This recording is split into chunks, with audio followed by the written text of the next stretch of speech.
All right, welcome to the AdaptX Podcast, where we have conversations with individuals building accessible businesses, advocating for inclusion, or excelling in sports. Our intention is never to speak on behalf of those with disabilities, but to provide a platform to share their stories and amplify their voice for a more inclusive and accessible world. Today, I'm joined by Caleb Prewitt, an energetic 17-year-old breaking barriers and setting world records in running and triathlon, and I'm excited to share his story with you today. And I'm joined by Caleb's mom as well, Karen. So both of you, thank you for joining us. Oh, you're welcome. Thanks for having us. It's gotta go. And our cat. And your cat has joined as well. Yes, it gotta go. Yeah, Coco. What's the cat's name? Her name is Coco. Yeah, it's gotta go. Wonderful. It's gotta go. It's a great cat. Yep, she is a great cat. So I would love to start with what got you into running, and then maybe what motivated you to pursue these goals that are world record setting. Yeah. So it was during the pandemic. I've been a lifelong runner. I started running track when I was in middle school, junior high. And so when the pandemic came, Caleb was about 12. And, everybody's world shut down. And so we decided that we wanted to be as outdoors as much as we could, so we started hiking a lot. And, that got kind of old after a while. And so then Special Olympics offered a virtual Couch to 5K program. And so being a runner my whole life, I said, Caleb, let's try and do that. So I don't know if you're familiar, I'm sure you are, with Couch to 5K. It starts, you run for like a minute and then you gradually progress. It's a 10-week program, and so our goal at the end of the program was to run a 5K. There was a Thanksgiving 5K in town, and so we started off. It was a little rough going at first, but we made it, and we made our first 5K in fall of 2020, and that just kind of set everything in motion. Prior to that, though, Caleb's been heavily involved in Special Olympics, right? What other sports and programs did he participate in prior to running? What else sports did you do? The two sports, triathlon. Triathlon, but what else? I tried with Miss Jen. You did equestrian, Miss Jen. right? Yeah, I was swimming right. Yeah, you did basketball. And basketball. Like football, track, swimming, you name it. We were year-round. Yeah, weights. Yeah. We were year-round Special Olympics. And he started that when he was 8, of course. 8 is the minimum age for Special Olympics. But even before that, he was doing, I don't know if you're familiar with the Young Athletes program. Yeah. And so he was 3 doing that. Yeah. What is the role that those programs played in Caleb's life, maybe not only physically, but also socially as well? Oh, gosh. We give a lot of credit to Special Olympics, not only for sports, but also for socialization. The whole unified program has really taken off. So we've got those typical peer mentors that are working alongside our folks. They have an athlete leadership program now that he's old enough to participate in that. Yes. They have health screenings at all the competitions. So, it's really been kind of a global embracing of people with ID and trying to make their lives better and more fruitful. Yeah, absolutely. Caleb, what's your favorite event in triathlon, swimming, running, or biking?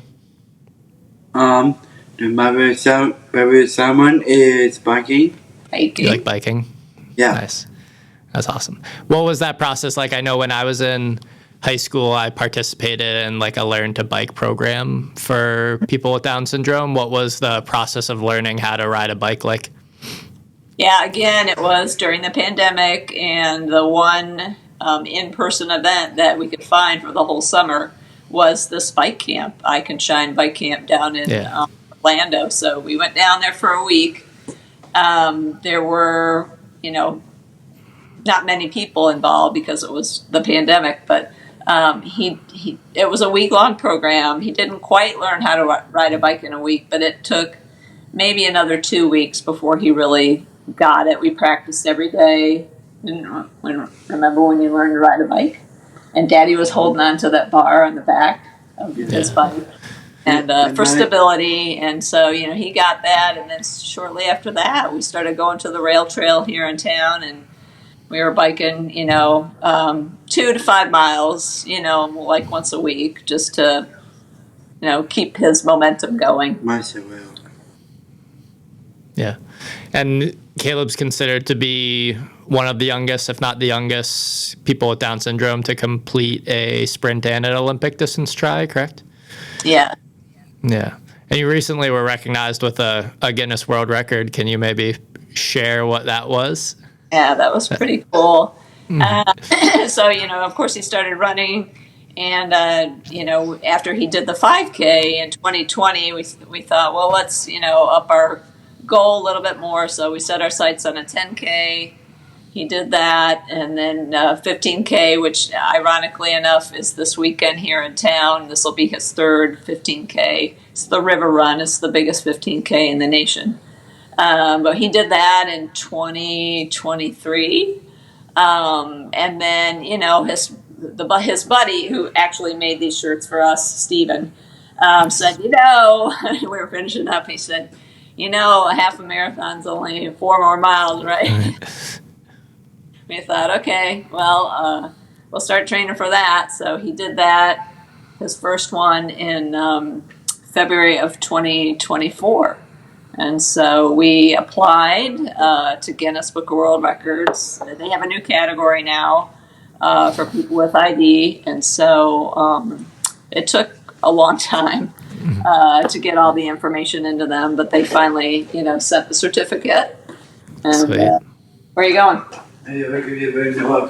Oh, okay. He's going to get the certificate. Hurry up.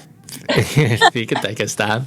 And so that half marathon, that was youngest to complete a half marathon, correct? The certificate? Yes.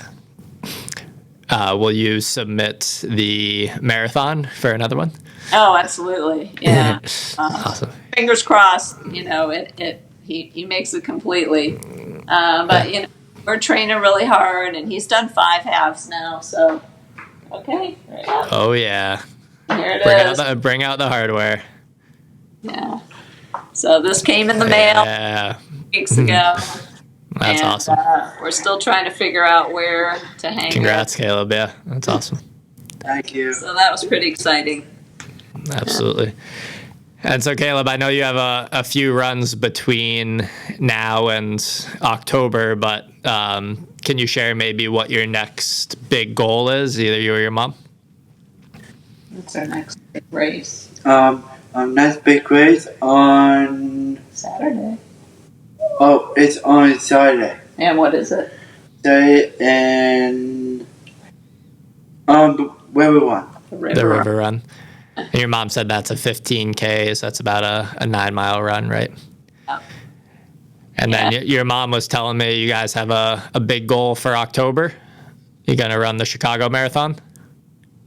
Yes. Yes. Yeah. What's your favorite part of racing? My favorite seat is River Run. Yeah, you like the river. What's your River Run's your favorite? The bridge. The bridge. The bridge. There's a really big bridge in the River Run, and so it's called the Green Monster. He actually looks forward to running that. He's probably the only one because it's pretty. But it's a goal, it was conquering that was a big goal for us. So yeah. What's the hardest part about training for you or for Caleb?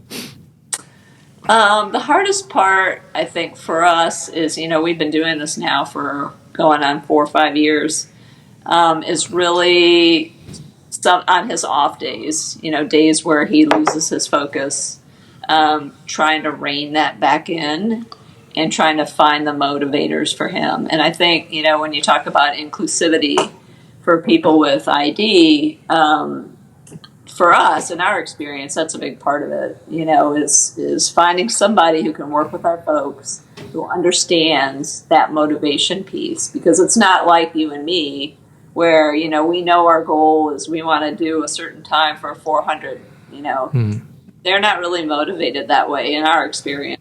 It's do it to impress your friends, or do it for a piece of chocolate, or do it for, a game that you want to buy.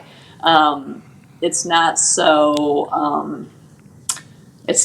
obvious, what they're doing it for. So you really got to make it more tangible.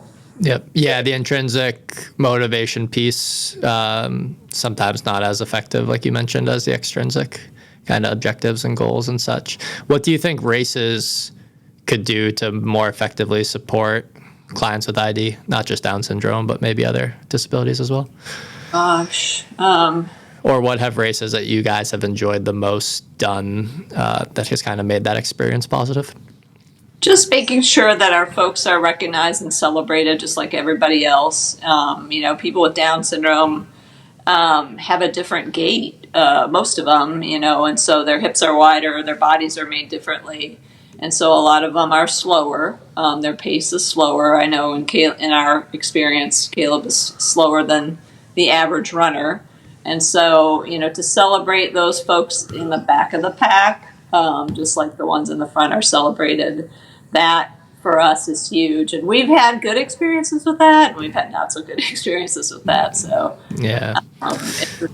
The race director and, the community, we've done races where the community comes out full support, and that's been great. So.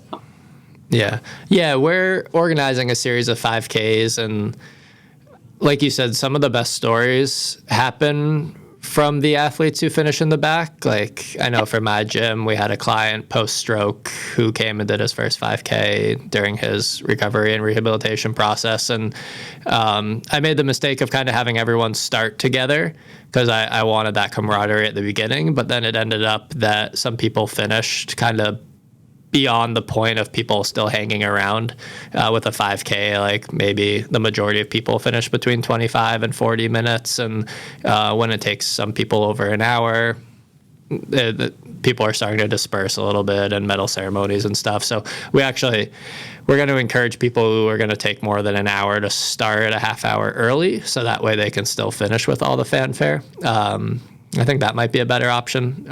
But it's a kind of a case-by-case basis, I suppose.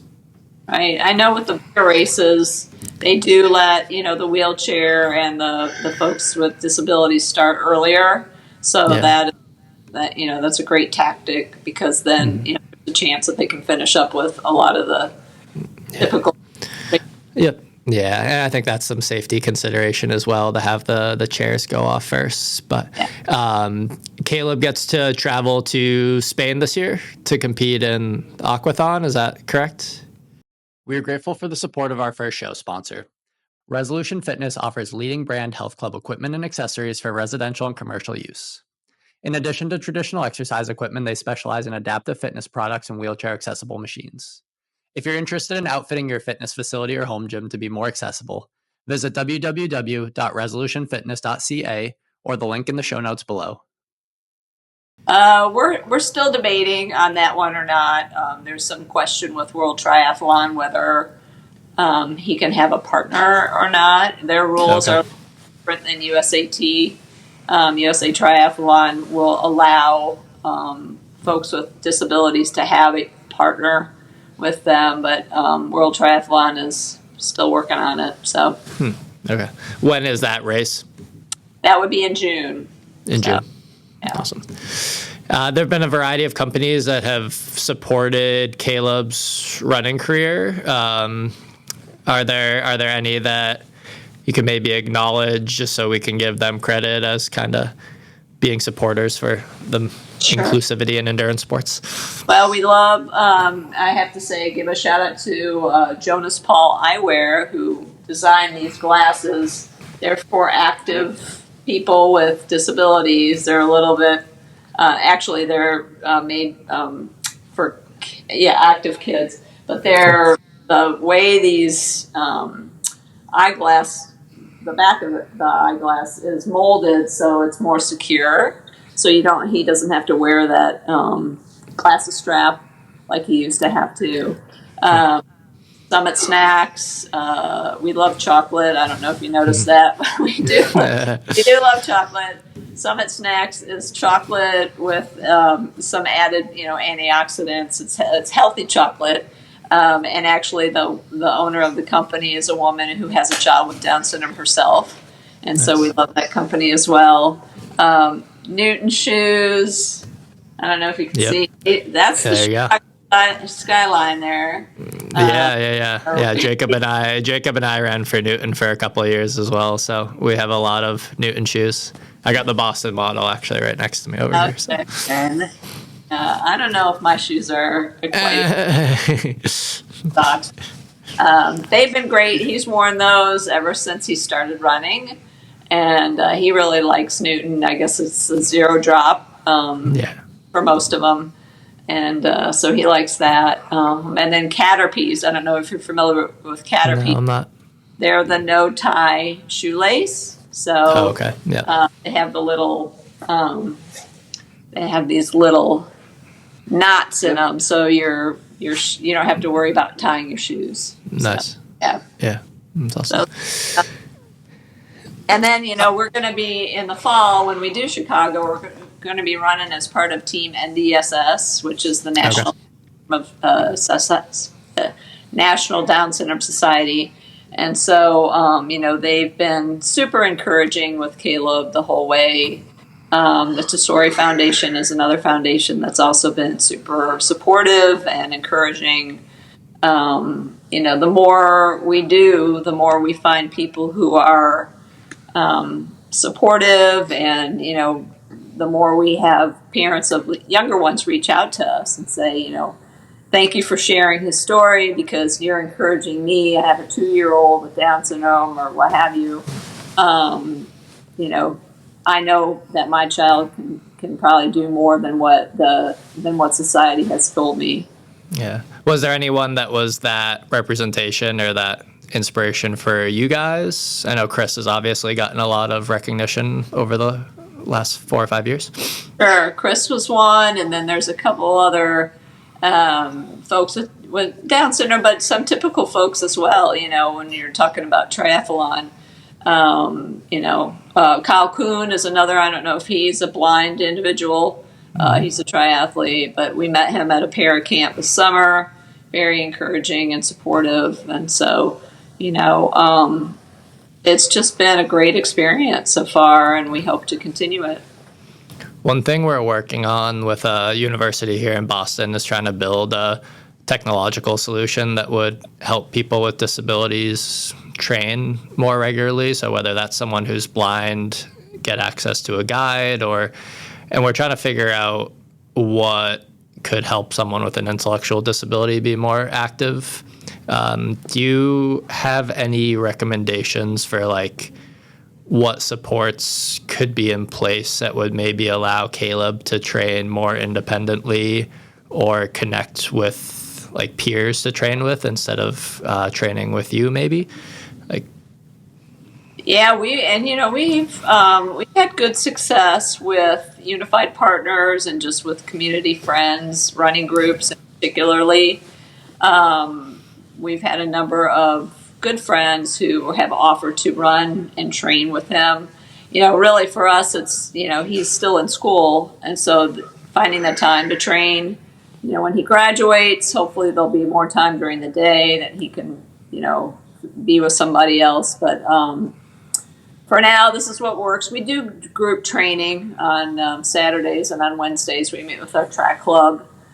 He's also got a track club at school that he practices with, but we don't really have a triathlon team here in town, so that's kind of a barrier for us. But just finding those folks who are interested and have the time and encouragement to train and to learn, what it's like to work with somebody like Caleb. What does it take to, like I said before, what does it take to motivate them? When we started his triathlon journey, his unified partner was a young man who had no experience with ID, but he was willing to learn, and he did a great job. Remember Steven? Our buddy Steven. And he was a great, teammate. So, yeah.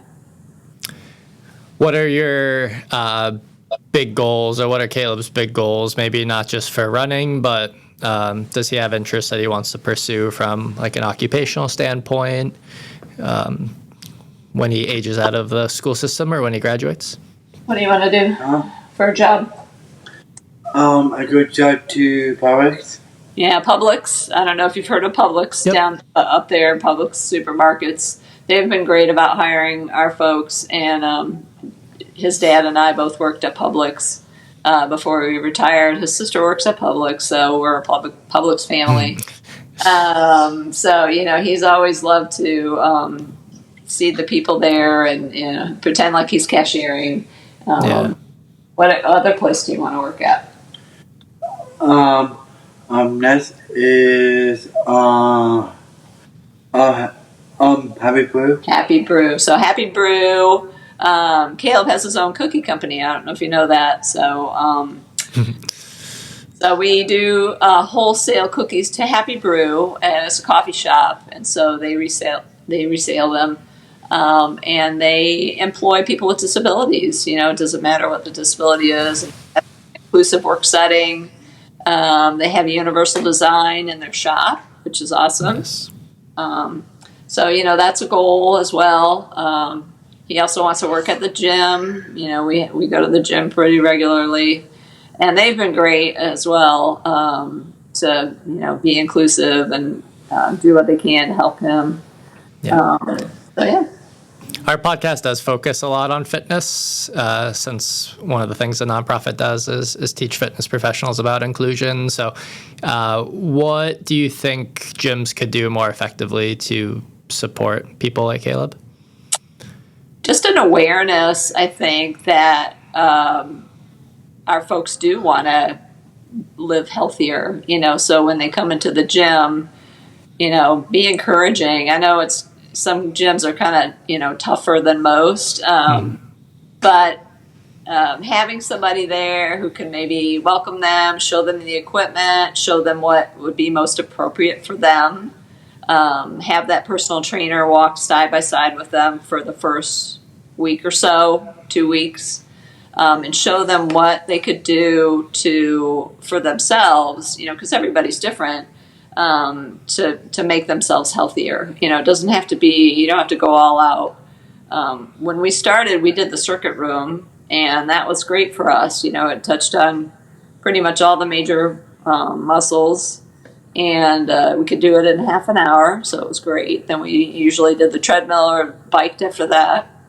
But yeah, just having that welcoming atmosphere, I think, helps a lot.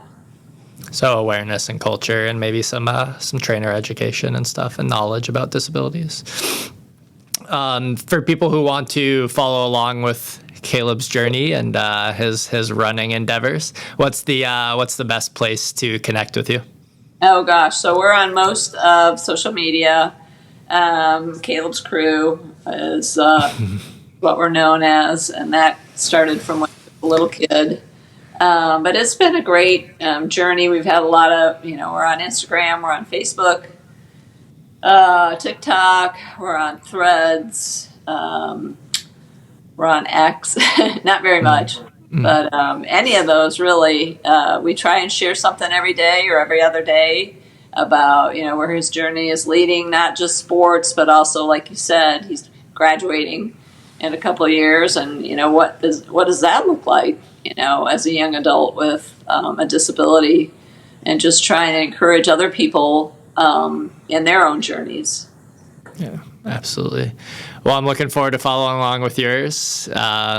Small chance I'll be at Chicago in October, so maybe we can connect then. But Caleb, good luck this weekend with River Run, and hopefully we'll stay in touch, and I'll talk to you before Chicago. But if I don't, good luck at Chicago as well, setting another Guinness World Record. Okay, what do you say?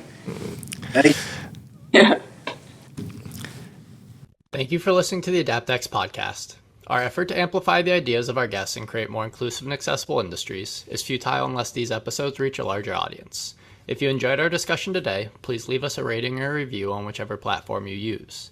And if you would like to learn more about AdaptX, the course that we teach to health and fitness professionals and the projects that our organization is working on, you can subscribe to our newsletter through our website, www.adaptx.org. Until next Monday.